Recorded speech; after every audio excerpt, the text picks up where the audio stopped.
السلام عليكم الخوت. نتمنى تكونوا ديما بخير. مرحبا بكم معنا اليوم في إطلالة جديدة اللي غيكون فيها عنصر الخلعة حاضر معنا، ولكن كيبقى الهدف ديالنا ديما هو الاتعاظ والاستفادة. من المعروف أن الجنون بحالهم بحال بنادم من ناحية ديال الانقسامات ديالهم لشعوب وقبائل، وحتى من واحد الناحية ديال الميولات الدينية ديالهم، حيث كاين اللي كيآمن بالأديان السماوية، كاين فيهم اللي مسلمين وكاينين اللي كفر بالله. وفي القرآن الكريم وردات أخبار عن نفر من الجن اللي سمعوا القرآن من رسول الله محمد عليه الصلاة والسلام، ورجعوا للقوم ديالهم كيدعوهم باش يستمعوا القرآن الكريم وكي حدوهم باش يأمنوا بدين الإسلام. وكانوا هادو هما الجن، يعني الاسم ديالهم هو جن النصيبيين. هاد النصيبيين هما اللي سلموا من بعد ما سمعوا القرآن، وكيتعتبروا من صحابة رسول الله عليه الصلاة والسلام، ولكن من صنف الجن. من بعد ما سلموا كانوا بحاجة أنهم يتعلموا الدين الإسلامي على أكمل وجه.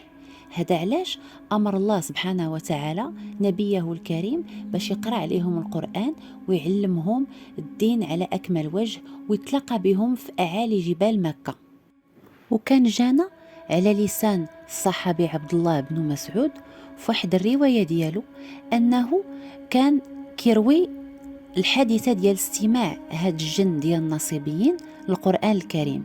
يعني هبطوا على النبي عليه الصلاة والسلام فاش كان كيقرأ القرآن الكريم تحت واحد النخلة. من يسمعوا داك الكلام اللي كان مليء بالإعجاز، واحد الكلام اللي كان طيب وكي كيفتح النفس وكيفتح العقل، داروا لبعضياتهم وقالوا تصنتوا وسمعوا لهذا الكلام العجيب والغريب. هما كانوا 7 بهم. وديك الساعات أنزل الله سبحانه وتعالى السورة الكريمة واللي كتقول: وإذ صرفنا إليك نفرا من الجن يستمعون القرآن فلما حضروه قالوا أنصتوا فلما قضي ولوا إلى قومهم منذرين، من سورة الأحقاف 29. وكان اجتهد المفسر القرطبي اللي جاء على لسان تمالي أنه قال: هاد النوع من الجنون هم من بني شيصبان، وهذا النوع هو أكثر الجن عددا وأقواهم شوكة، وهما عامة يعني الأغلبية منهم كيكونوا من جنود إبليس. فهذا نفر منهم اللي هما آمنوا بما جاء على الرسول عليه الصلاة والسلام وآمنوا بدين الإسلام. كانت اختلفت بزاف ديال الروايات، منهم اللي كيقول أن اللقاء ديالهم مع رسول الله عليه الصلاة والسلام كان في غار حراء، وكان اللي كيقول أنه كان بأعلى جبل حراء، ولكن كل شيء كيتفق على اللقاء ديالهم كان بأعالي الجبال. والجبال عامة هما الأماكن اللي كيسكنوا فيها الجنون وكيفضلوها، بالإضافة للصحاري والمناطق الخالية من البشر، يعني فيما كان شي خلا شي غابة مهجورة كتلقاهم ساكنين تما.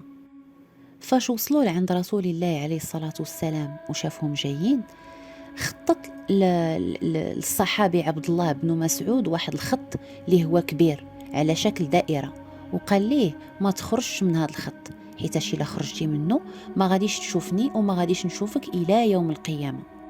فديك الساعات انطلق النبي عليه الصلاة والسلام لهذوك الجنون. كان ابن مسعود كيشوف واحد المنظر اللي هو مخيف ومهيب بزاف، واحد المنظر اللي ما عمره ما شافه في حياته، لدرجة أنه تداورت واحد الغمامة كحلة وكبيرة على رسول الله عليه الصلاة والسلام، ودخل في واحد الظلام اللي هو حالك ومخيف، واختفى لدرجة أنه ما بقاش كيبان لابن مسعود. ودخل عليه وكان باغي يخرج لعنده باش يوقف معاه ويعتقو، ولكن خاف بزاف على النبي عليه الصلاة والسلام، حتى كيسمع الصوت ديال العصا الشريفة ديال رسول الله وهي كتضرب الأرض 3 ديال المرات وكتقول لهذوك الجنون: جلسوا.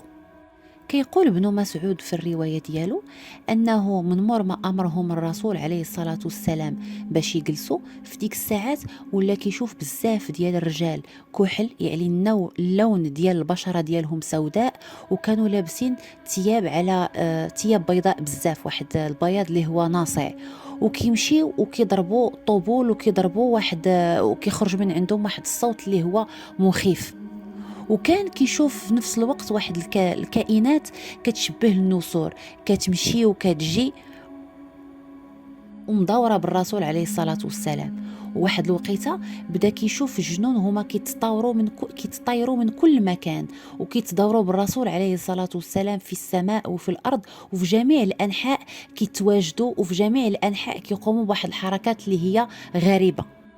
زاد بن مسعود وشرح أنهم كانوا كيتطايروا حول الرسول عليه الصلاة والسلام بحال قطع السحاب، وشي كيطير وشي كيبقى وشي كيختفي، حتى بقى منهم رهط، بمعنى بقى منهم واحد العدد قل من 10. هادوك اللي قل من 10 لصقوا في الأرض، يعني جلسوا في الأرض، وما بقى كيشوف فيهم، ما بقى كيشوف منهم ابن مسعود حتى شي حاجة. في ديك الساعات كان كيسمع صوت الرسول عليه الصلاة والسلام، هو مستمر كيعلمهم الدين وكيعلمهم السنة وكيقرأ عليهم القرآن الكريم، كينهاهم عن المنكرات وكيستمر في هذا التعليم ديالهم والقراءة ديال كتاب الله عز وجل حتى طلع عليهم الفجر. فهذيك اللحظة صلى بهم عليه الصلاة والسلام الفجر، ومن انتهى من الصلاة جاء عنده واحد الرجل من الجن وصول الرسول عليه الصلاة والسلام عن المتاع. وديك الساعات قال لهم رسول الله الكريم أن الروث والعظم هما الطعام ديالهم، والبعر هو الطعام ديال الدواب ديالهم. وهذا الشيء كنا سبقنا هضرنا عليه في الحلقة ديال ذوي الحرفين، هضرنا على الطعام ديالهم والشراب ديالهم وكيفاش كيعيشوا.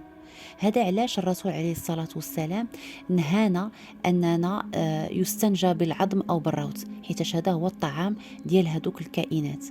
ومن هذا الحديث ومن هذه الحادثة عرفنا أو استنتجنا أن حتى الجنون عندهم الدواب ديالهم بحالنا بحالهم، ولكن الأشكال ديال الدواب ديال الجنون الله أعلم، حيث ما وردت في شي حديث وفي شي مقال الأشكال ديال الدواب ديال الجن كيفاش دايرة. كيزيد ابن مسعود وكيشرح أن هاد الليلة كانت من أصعب وأرعب الليالي اللي مرت به واللي دازت عليه في حياته كلها، لدرجة أنه ما قدرش يجلس الليل كله، وخاف أنه إلى جلس يتجاوز داك الخط من التعب ومن السهو وتديه عينيه ويخرج على داك الخط وتصدق الجن خاطفاه ودياه للعالم ديالو، كيف ما قال له رسول الله عليه الصلاة والسلام: إلى تخطيتي هذا الخط فغادي يخطفوك وما غاديش نتلاقاو بك وما غاديش ترجع حتى قيام الساعة، حيتاش هذاك الخط اللي رسمه الرسول عليه الصلاة والسلام ليس مسموح لأي إنسان أنه يتجاوزه إلا الرسول عليه الصلاة والسلام. وهذا النفر من الجن اللي سلموا رجعوا للقوم ديالهم ونشروا الإسلام ما بين جميع أقوام الجنون، ومن تما كينا ولاو عندنا جنون مقسمين ما بين صنف مسلم وصنف كافر، يعني بحال بنو آدم، كاين اللي كيامن بالله وبالكتب السماويه وكاين اللي كافر وكاين اللي ملحد، يعني كاين اللي ما بغاش يامن بدين الله وبسنه الرسول عليه الصلاه والسلام. وحسب الروايات فإن نبي الله عليه السلام شاهد الجن على الهيئة الحقيقية ديالهم، على الهيئة اللي خلقها بهم الله سبحانه وتعالى، واللي تشي واحد من البشر ما عرفها كيفاش دايرة، واللي بمجرد أن لو بشر شاف هذيك الهيئة على الحقيقة ديالها يقدر يموت من بشاعة ومن فظاعة المنظر ديالهم. ولكن هاد ابن مسعود شافهم في مختلف الأشكال ومختلف الأصناف، يعني على الأرجح ما شافهمش في الهيئة الحقيقية ديالهم، لذلك بقي على قيد الحياة، ولذلك يعني العقل ديالو ما حمقش. يعني على العموم الجن المسلم كيكون هو الصنف الأقوى من الصنف الكافر، يعني إلا جاء واحد جن مسلم وبغى يقتل أو يحارب جن كافر فغير بضربة منه كيقتل المئات والعشرات والآلاف من الجنون الكفار.